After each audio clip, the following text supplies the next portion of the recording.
Today, I want to introduce the thought of Spinoza, the 17th century philosopher. I'm going to talk about his book, The Ethics. This book was published posthumously in 1677, and it's a great work of philosophy. The book, as the title suggests, is ultimately about how to live, politically and personally. But I'm not going to emphasize that. I'm going to talk about what comes up mostly in the first two books, which is much more metaphysics and to a certain extent epistemology. Because I think that the ideas there, on the one hand, are core ideas that lie behind the scientific revolution. Uh, but also, they're very exciting ideas that seem to me to have a significance that stretches beyond that. And so I want to talk about Spinoza's ideas of substance, attribute, and mode. Spinoza is basically a figure of the scientific revolution. And so I want to talk a little bit about what the scientific revolution was. And Spinoza's appendix to part one of the Ethics is a good place to start for that. So in the appendix, he says there are a considerable number of prejudices that stand as an obstacle to accepting the things that he's saying in this book. And he says, all the prejudices which I intend to mention here turn on this one point: the widespread belief among men that all things in nature are like themselves in acting with an end in view. And he says a little bit later, uh, in fact, this is on page 59 of the Shirley translation, nature has no fixed goal, and all final causes, just to say goals, are but figments of the human imagination. The doctrine of final causes turns nature completely upside down, for it regards as an effect that which is, in fact, a cause, and vice versa. So those remarks, it seems to me, are essential to understanding his book, but also to understanding the scientific revolution in general. The scientific revolution really is a challenge to our everyday perception of things. You know, in our everyday reality, we look around us and we see a lot of things we familiarly recognize. A dog, trees growing around us, a nice sunset. If you just think of the terms that sort of populate your everyday life, that we sort of automatically take those things to be adequate terms for grasping what is. And the scientific revolution is really built around challenging that and insisting on the contrary, that all of those things that we are used to interpreting in our own familiar terms are to be explained by more basic forces, the basic laws and forces of nature. And when we look at things that way, the terms in which we commonly think about things basically get inverted. So, a simple example, without even thinking about it, you think of a deer's eyes as for the deer's vision. The deer has a mouth so that it can eat. The deer has legs so that it can run. Those are final causes. In that context, we're looking around and seeing things and imagining that they are to be explained by why the circumstances they have suit their inner needs, as if those organisms themselves, the bear or the deer or the tree, were sort of self-defined realities whose nature is just supposed to exist, and since it's supposed to exist, well, it's going to have these features. That's without thinking about it, that's roughly how we imagine things. Similarly, with respect to ourselves, we think of the air as there for us to breathe. The water is there for us to drink. The earth is there for us to build our homes on. The light is there for us to see, to let us see. These aren't exactly explicit theories we typically have, although that can certainly happen too. But it's the implicit theory about reality that we kind of automatically operate with. And so we treat those last ones, the earth, the air, water, the light, we treat those as just, what would you say, naturally occurring elements. They're the elements that facilitate our life and action. And they have radically different characters. The air sort of floats around and it's invisible. Water's wet, the earth is solid and fixed, and it's kind of at the bottom of things. The light just comes from the heavens and manages to get through everything. Right? Those are their observable characteristics. And that's just the way they are. And the point I want to stress is that they seem radically different. And what the scientific revolution was largely about is taking those things and all the others I mentioned, and indeed everything else you can imagine, but let's take those ones first. Taking those ones and showing that they're not radically different things. They are just sort of different phases of one and the same basic thing. They're different phases of matter in motion. Uh, and so, a famous example of that was Torricelli, who did an experiment with a tube of water. If you have a sealed tube and have water in it, and you have it held underwater, if you bring the sealed tube out, but don't let the bottom come right out, don't let the opening at the bottom of the tube come out, as you pull the tube up out of the water in the tube comes up with it, right? And so you can hold above the water a sealed tube or a sealed cup or whatever you want full of water, and the water will be held in that cup or tube higher than the surface level of the water. That's a familiar thing. You can do it easily. You can do that with a tube of water and pull it out of the water, and the water will stay in the tube up to a certain height. But if you have a tube that's long enough, like let's say 40 feet, once you pull it up far enough, I think it's at around 31 feet, I can't remember the exact number, but it's somewhere around that high, the water in the tube won't keep going up and filling up the tube, right? That's as high as you can get the water to rise above the surface of the pool of water you're drawing it from. The question was why that is so. And Torricelli's view was that the air has a certain mass that's effectively, pushing down on the water, and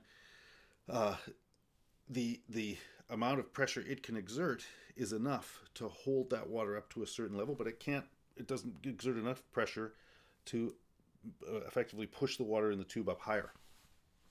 And he was especially able to demonstrate that by not using water, but by using mercury, which works the same way, but because mercury is denser, the point at which it goes up in the tube is lower. And you can take a tube with mercury suspended or elevated from a pool of mercury, take it up on a mountain, and the level that the mercury goes up is lower than it is at, let's say, sea level. And that's because, as we would say in the modern day, the air pressure is lower. And that's how the barometer was invented. You have a tube with mercury, and how far up it goes in the tube tells you what the pressure of the air is. But the point about that is that's being explained by treating the air not as the thing that floats, not as the thing you can breathe, but just as mass. Right? The relationship of the water and the air is simply a relationship of mass. Roughly the same time, 1600s, Huygens was proving similar things about light. That light is really just to be explained by the motion of matter. Why does the water in the ocean, come up on the shore higher at some times and not as far at other times, right? The tides. Well, it turns out that's because of the mass of this huge body of water, which remarkably is affected by the mass of the moon, right? These two very, very massive bodies, even though they're 100,000 miles apart, affect each other just by virtue of their mass. And as the position of the moon changes, the position of the motion, the position of the water, the oceans change. And finally, what about the Earth itself? Well, the Earth itself, which we take typically to be, where it's at, and from the point of view of the Earth, we talk about the sun rising and the sun setting. The Earth itself is spinning around at about, 1,000 miles an hour, and it's traveling around the sun at about 60,000 miles an hour. And we're not standing still as we kind of seem to ourselves when we're just here. We're traveling through space like this and like this at incredible speeds, even though it seems like we're standing still. And that's to be explained, again, basically by the mass of the Earth, the mass of the Sun, and also the fact that the Earth is a magnet, and various other things. So, of course, there are many, many details to all these experiments. But people like Torricelli, Gilbert, Huygens, Galileo, and then especially later Newton, these people taking all these phenomena of our everyday experience were able to demonstrate that they can be explained simply by the relationship of matter and motion. And that's what Newton particularly systematized in his theory of gravity from his Principia Mathematica. I mean, that's really that really is the core of the scientific revolution of the 1600s. That is the basis of our modern sciences and our modern world, right? All of our technological developments, airplanes, refrigerators, these things come from treating nature as something that can be understood as matter in motion, operating according to these basic laws. And so when you look at things that way, the air isn't there for you to breathe. On the contrary, you are able to breathe it because it happens to be the thing that's there and came about having certain sort of properties. But it has the properties it has, the ones that in fact allow you to breathe, because of the deeper causal forces of nature. Light does allow you to see, but it's not because you needed to see that light came into existence. Rather, the deeper causal forces of nature that have to do with matter and how it moves give rise to light. That's the cause. And the effect of that is that you can see. So that, as I said, I think is the core of the scientific revolution. And that's what Spinoza then basically says in the appendix, that what we really need to do is recognize that our everyday sort of perceptual experience of the world is based on certain unthinking assumptions about the nature of reality. But that, in fact, the nature of reality is quite the opposite of our everyday assumptions. And so now Spinoza is going to give you a better articulation of what the nature of reality is. As I said, that corresponds to that view of the scientific revolution, but perhaps it goes even beyond that. So another thing about our everyday perception is that when we look at reality and we sort of ask ourselves what's there, we see things. And we take those things sort of unambiguously to be real. But exactly the sense in which that is so is what we have to think about. So when we want to call something a real thing, we call it a substance, right? And this is a big part of Aristotle's philosophy, to talk about what we mean by a substance. What is it to be a substance? And most basically, Aristotle says a substance is an independently existing thing. So let's talk about what we typically take to be substances. The dog, the cat, the tree, right? Those seem like independently existing things. We take them to be independent things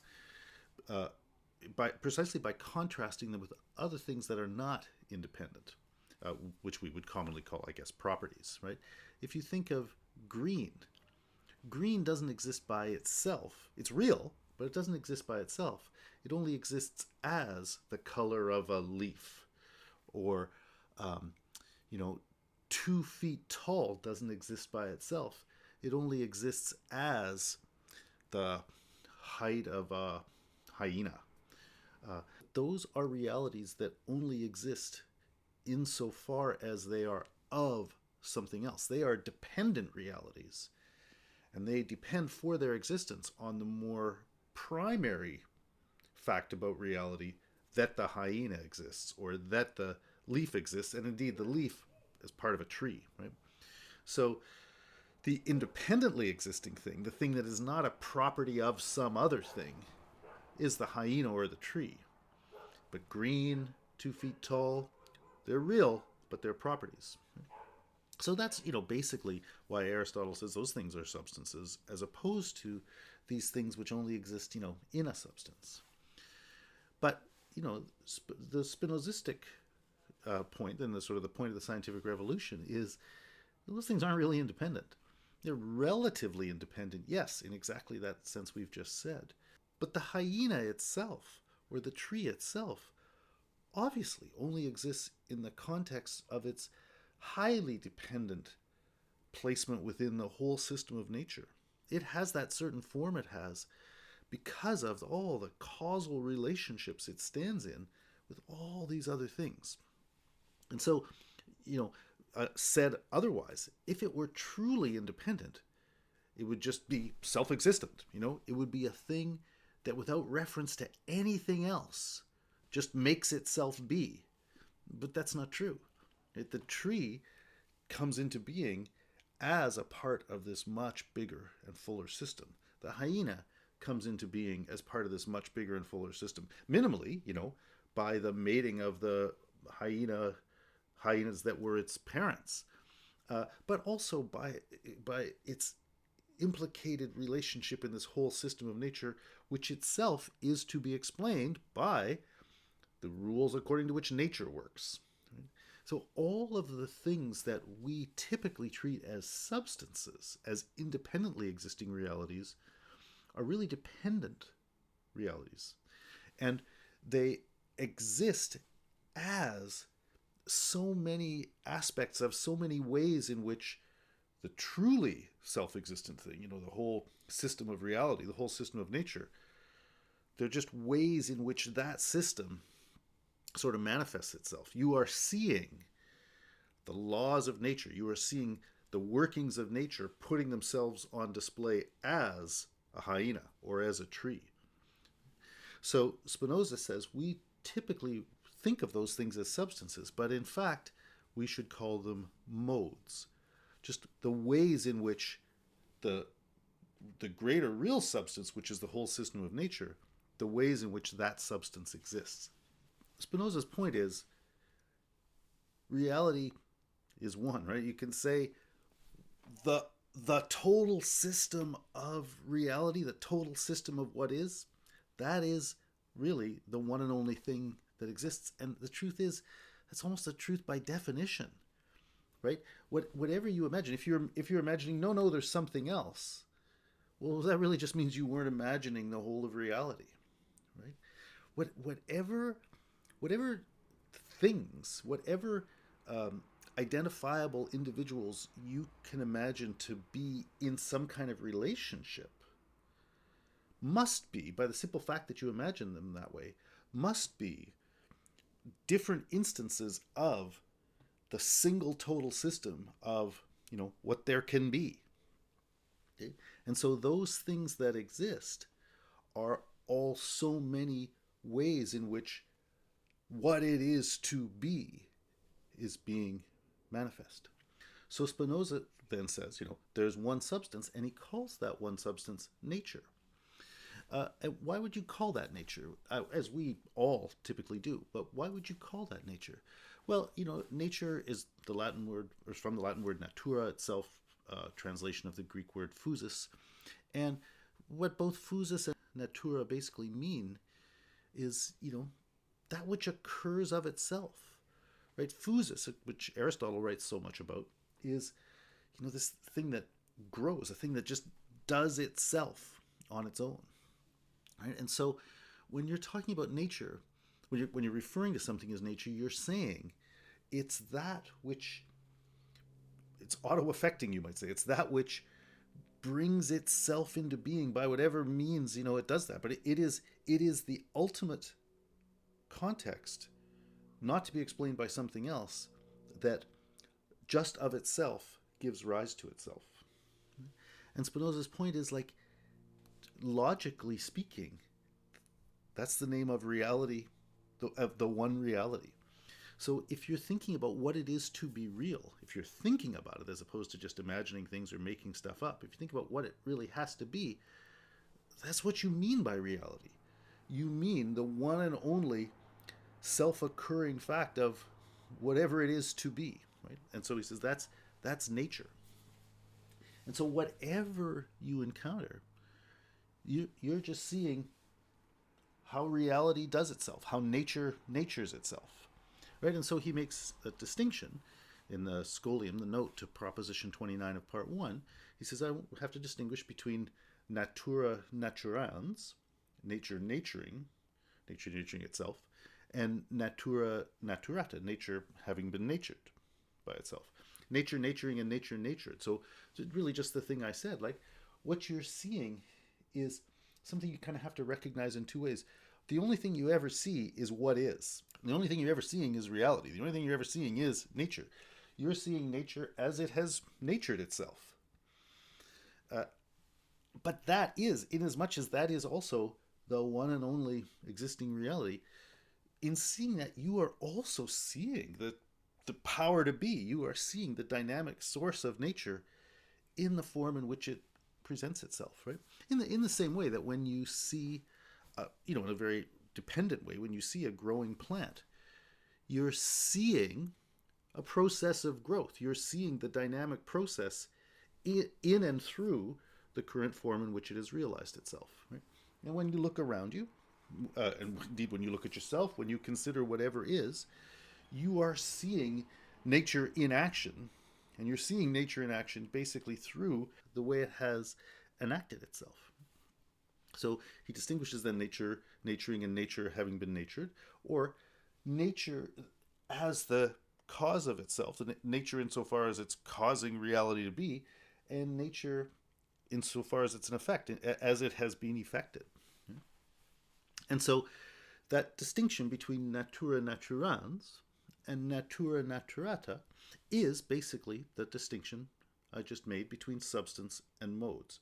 He's talking about one and the same thing, but you can either see it as the one thing that's effecting itself, or you can see it as the totality of what has been effected. The multiplicity, I guess, infinite multiplicity of finite specificities that are the ways in which reality has realized itself. Or you can say, seen as a unity, as a one, that is the reality manifesting itself. Right? So then finally, he also calls that God. And, as he says in the appendix and in a few other places, people talk about God and they kind of imagine it on the model of themselves. Like you think, oh, I have some things I want. I have some things I'm going to do, so I use whatever means I have to try to accomplish my ends, and I have desires and wishes and so on. And he says people imagine God on the model of their own sort of puny selves, and he says that's really very naive. Like, of course, it makes sense to say that God exists, but you just have to think about what you mean by that. Like, you mean the source of everything. Well, the source of everything is what he's here calling the one substance or nature. And so, as he says in Book 1, Proposition 11, yeah, I can prove that God exists, but what does that mean? It means reality as the thing to be explained by absolutely nothing other than itself, because there could be nothing other than itself. Reality as the amazing powers by which what is, by which it comes to be. That's what we mean when we prove that God exists. So he says, substance is nature, is God, the same thing. And if we think about reality, we have to recognize that is the ultimate character of reality that is presupposed in everything we think and do. And indeed, thinking that way offers a significant challenge to our everyday sort of finite and naive way of thinking about how things work.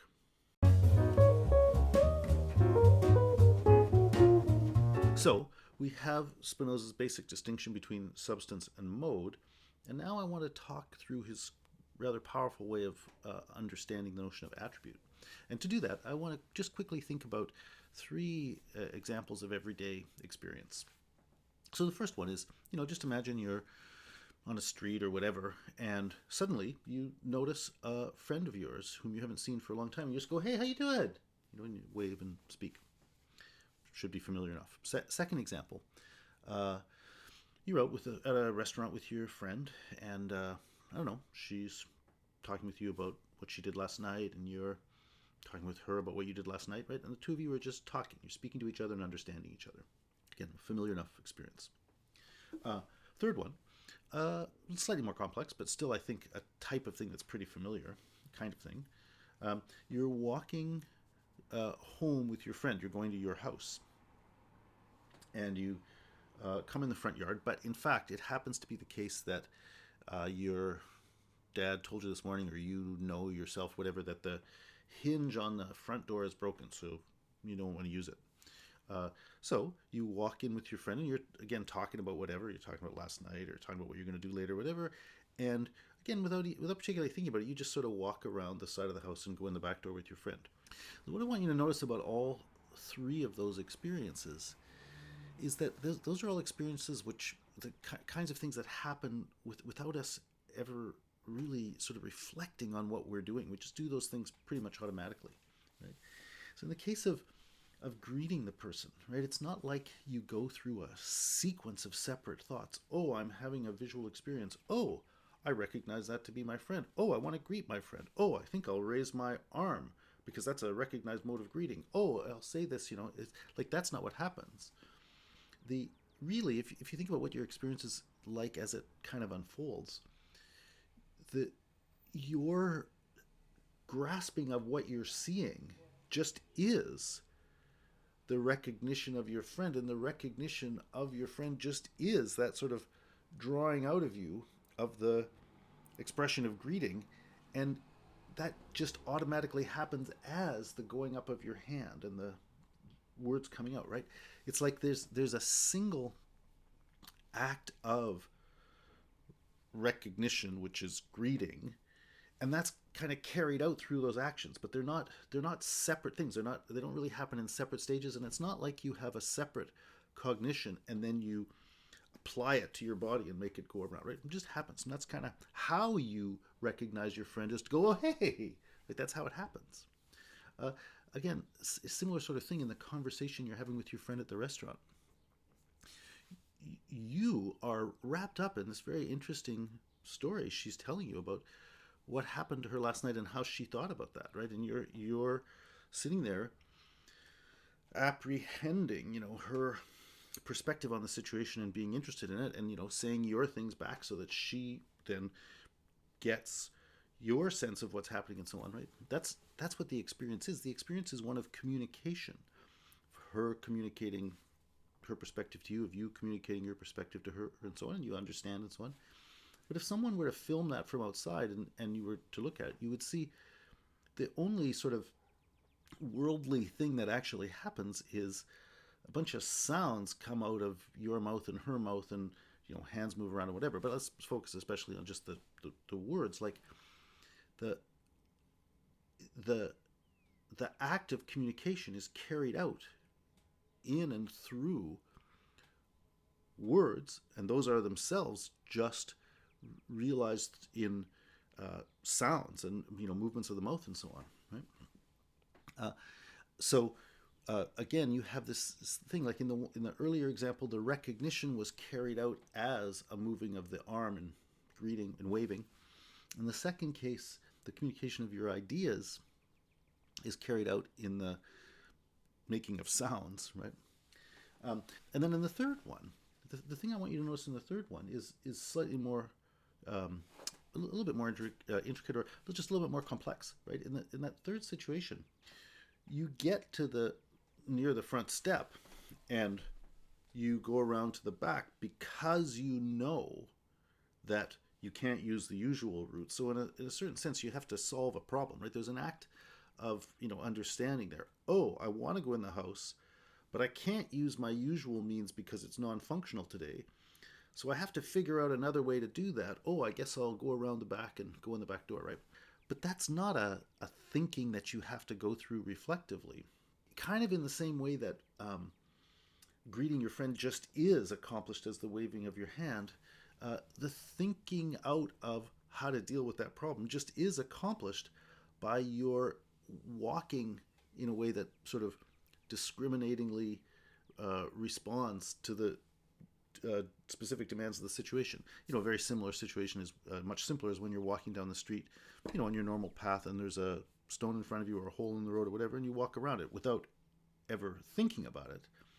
But the point is, your bodily motions weren't robotic; they were intelligently responsive to the situation, and you walked around the hole because would have been, a walking obstacle.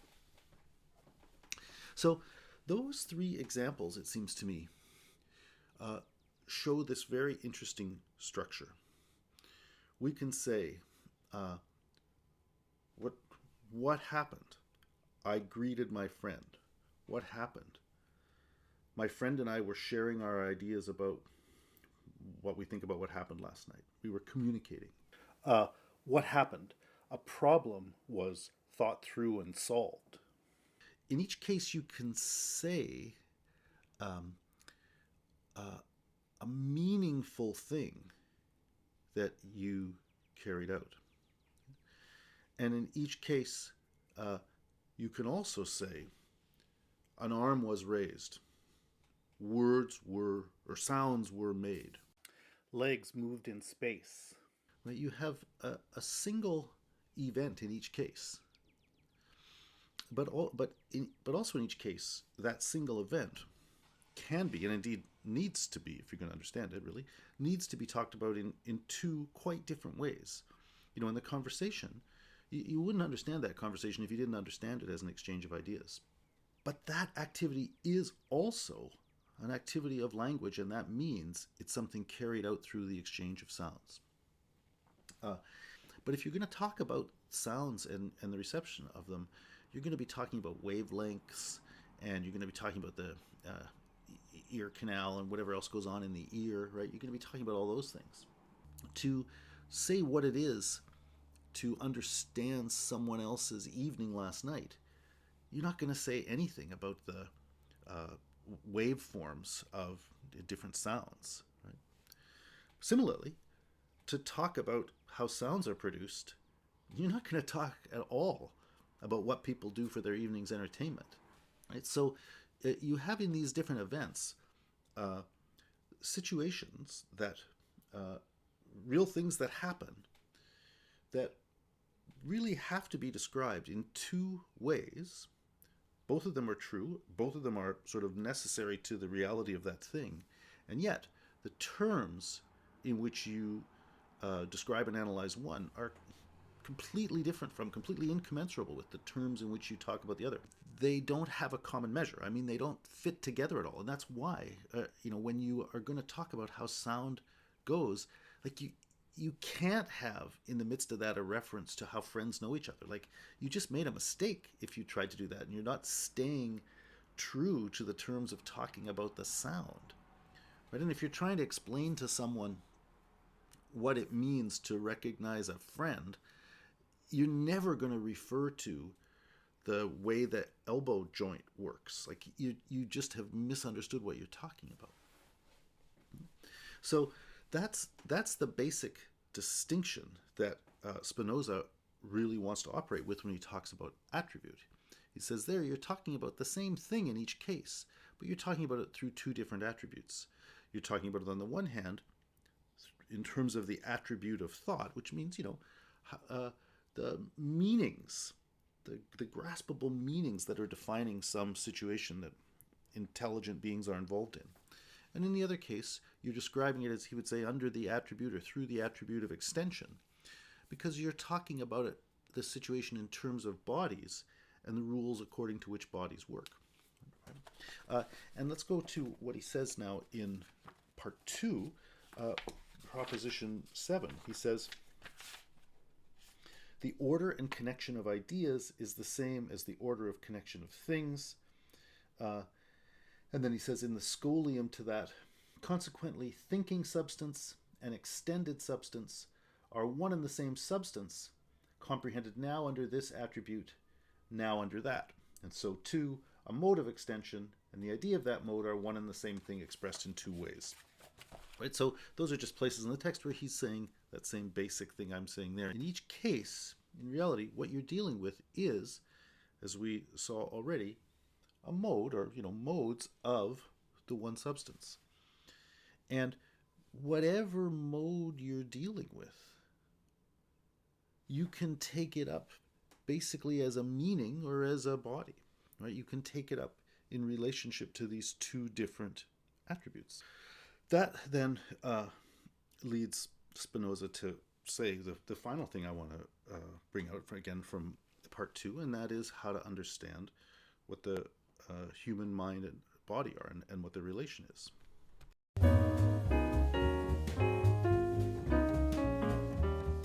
So, the question of the relation of the mind and the body is a challenging one, because on the one hand, you clearly have meaningful experiences.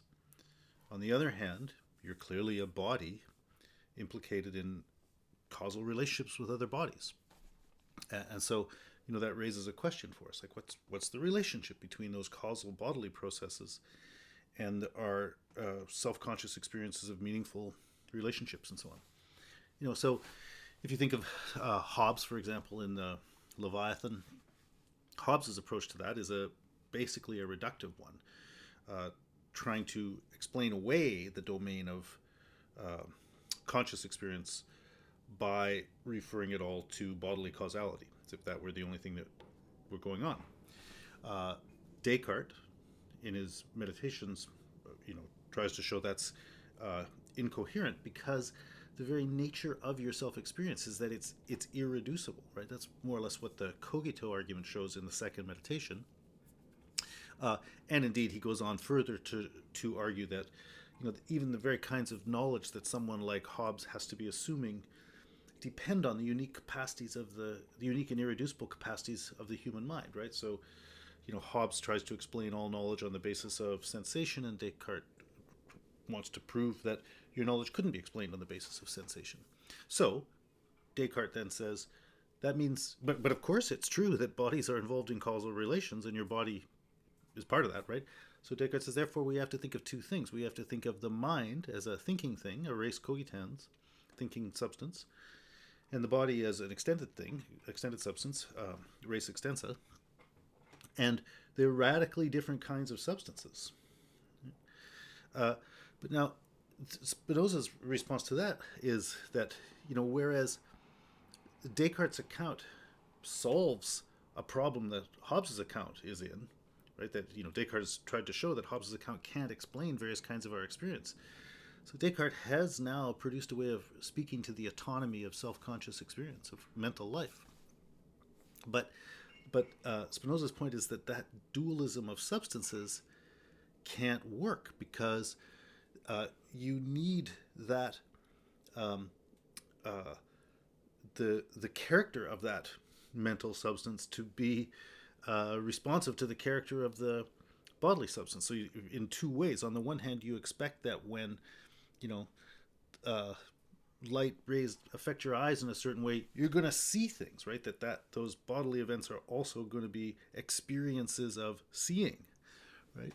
A bodily event and a conscious event. And also you imagine that when you want to pick up a pencil, it's that intention you had consciously that is what accounts for why your body moved that way.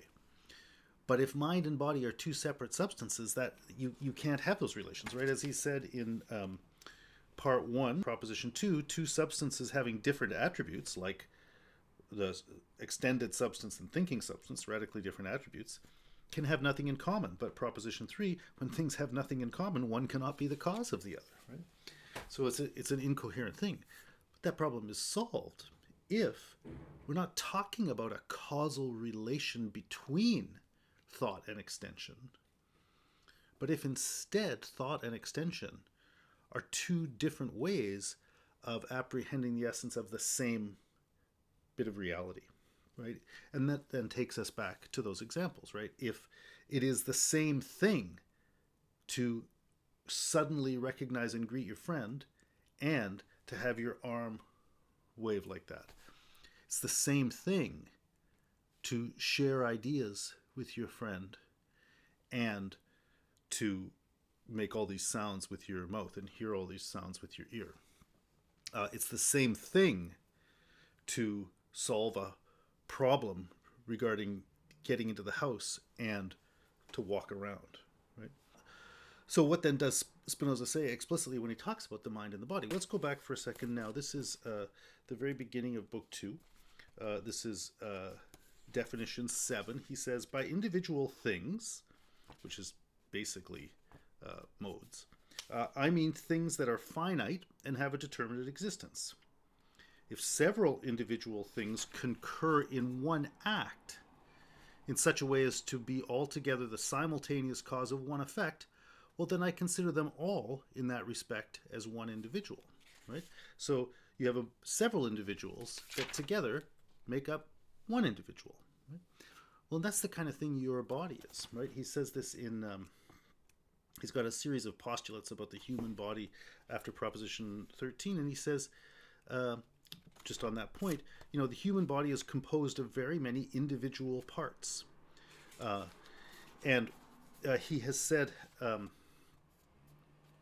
right before that, in the Scholium to Lemma 7, which immediately precedes that, he says, a composite individual can be affected in many ways and yet preserve its nature. So the human body is that kind of thing, he said, that is, from definition 7, many individual things coming together to produce single effects and thus to constitute themselves as a single individual, and also something then that can be affected in many different ways and yet preserve itself. Well, that's what your body is, right? The human body is a thing that's made up of a lot of different stuff, but it functions as an it, but one of those relatively autonomous its that we were talking about before. And it is itself involved in all kinds of causal relations, and it is itself something that can be broken down into lesser parts. And part of what that indicates then is that it can operate as a single, yet it is capable of dispersion, of coming apart into separate things, right? Because there isn't. Because it's not a substance, right? It's not a thing, the nature of which was ordained by reality to be like this, right? Now, we're talking there about mode of extension. Well, your mind is that same mode construed as a mode of thought, right? And so he says, Proposition 11 of Part 2, that which constitutes the actual being of the human mind is basically nothing else but the idea of an individually existing thing. And what he means by that, he doesn't mean by idea of, he doesn't mean you're thinking about it. He means it is the idea of it, like the name of you, right? It's like it's idea. It's the idea that is it. And then he says, in Proposition 13, the object of the idea constituting the human mind is the body. And I think what he means there is, if you think of your mind as your recognition of yourself when you're saying I, well, that I is the same thing that is this, right? And so the story of the mind is the story of the same thing that the story of the body is about.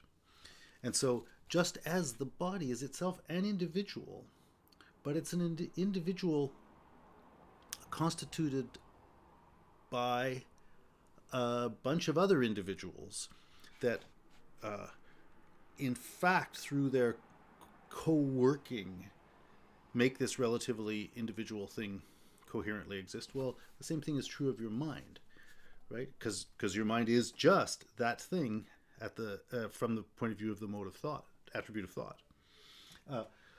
So your body isn't a magically existent, perfect it.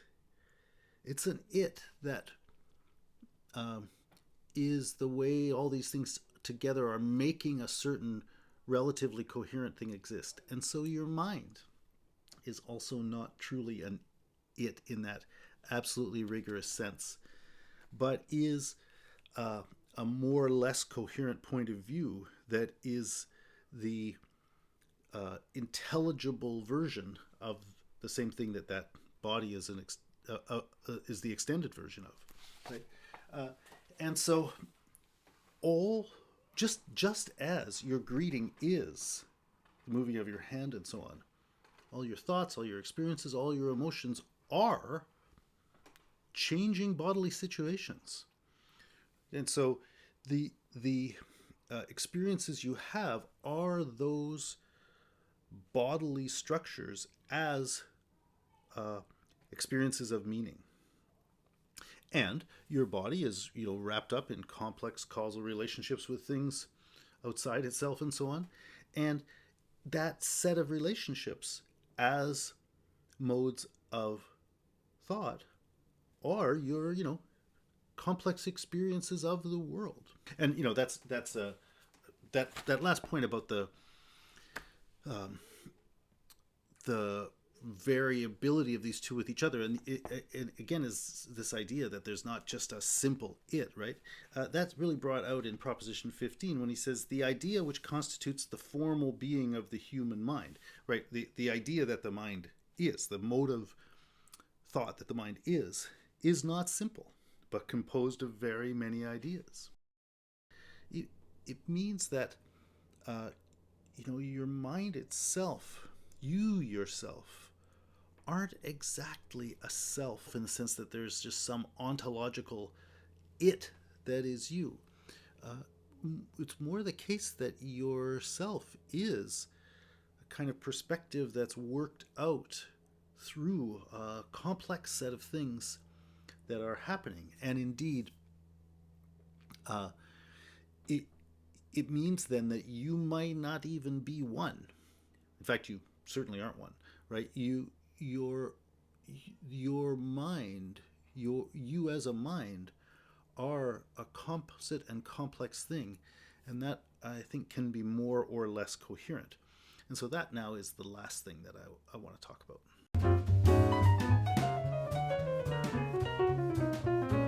So, Spinoza has preserved the autonomy of the mind against reductionism or dualism. But, in keeping with all the things we've been saying, the autonomy he's preserved is a relative autonomy. And that's kind of what I was getting at when I'm saying you're not a self in a kind of absolute ontological sense, right?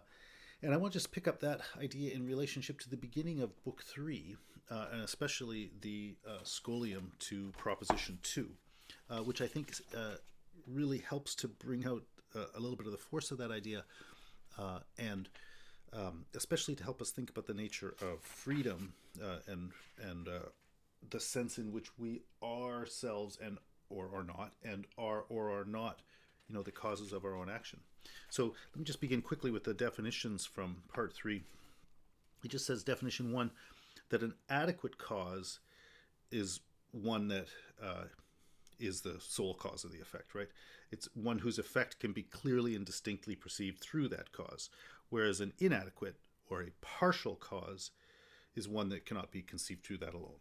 That's pretty straightforward, right? So the adequate cause is the one that's really the thing that's doing it, right? That's adequate to it, right? And he says, we are active when something takes place in us or externally of us, of which we are the adequate cause. That is, when from our nature there follows in us or externally to us something which can be clearly and distinctly understood through our nature alone. On the other hand, I say we are passive when something takes place in us or follows from our nature, of which we are only the partial cause. Right? So typically when we talk about ourselves as free, we imagine ourselves to be adequate causes. Something happens because, I speak because I want to speak, right? Or I move my hand because I want to move my hand. I move the coffee cup in an event outside me because I want to. Right? When we talk about freedom, we imagine ourselves as adequate causes. And indeed, we imagine ourselves that way, but what I'm getting at there is that language of freedom and the language of the self are really intimately connected. So He just, in one of my favorite passages in the whole history of philosophy, he addresses that in the Scholium of Proposition 2. And I think what he says is quite gripping. He says, people will say, as I just did, we're free because we're free to speak our own minds and so on. And he says, well, the human condition would indeed be happier if it were equally in the power of men to keep silent as to talk. But experience teaches us with abundant examples that nothing is less within man's power than to hold their tongues or control their appetites. Right? So let me go on. He says, similarly, a baby thinks that it freely seeks milk. An angry child thinks that it freely seeks revenge. A timid man that he freely seeks flight. Again, the drunken man believes that it is from the free decision of the mind that he says what he later, when sober, wishes he had not said. So too the delirious man, the gossiping woman, the child, and many more of this sort think that they speak from free mental decision, when in fact they are unable to restrain their torrent of words. Right? In fact, we find ourselves in situations where we are doing things and we can't really be said to be controlling that. We much more find ourselves kind of the passenger. That angry child thinks that it freely seeks revenge. In fact, what it precisely attests to is that child has not really learned how to control himself, right? It's not freely seeking revenge. It's actually being a little bit out of control, right? The drunken man says, that's what I want. He thinks he's choosing it. In fact, he's drunk. And so what he's demonstrating is the inability to control desires and temptations that rise up in him without him willing that at all. So we think ourselves to be free, but mostly the things we think about which we think we're free are mostly just things we don't understand about ourselves. But so why do we think we're free? He says, experience tells us no less clearly than reason that it is on this account only that men believe themselves to be free, that they are conscious of their actions and ignorant of the causes by which they are determined. Right? So the fact is, we generally demonstrate that we don't understand ourselves. And our self-understanding is not the adequate cause of our actions. It's coming from things we don't get. But why do we think we're free? Just because we have this amazing experience of being conscious of what's happening. So we kind of experience ourselves there as the one who is blah, blah, blah. And that's true enough. You are the one who is doing this. But that consciousness of yourself as the one doing it, generally speaking, is, as I said before, the consciousness of a passenger, not of an agent. He does have things then to say about how we do become free. And mostly, we do become free by understanding the causes, right? You become free when what you understand to be going on with you in the situation is what's going on with you in the situation, right? But that's more or less a matter of you getting yourself to the point of identifying with the real forces that are making things work. I won't dwell on that further. I mean, there's tons of other stuff in Spinoza that it would take to unpack that. And I also don't think that the precise way he unpacks it is the only way one could. And so I would rather leave it open as a suggestive idea. But in any case, I think that's where we get to, starting with this metaphysics of substance, attribute, and mode. And I think it's a very powerful conclusion.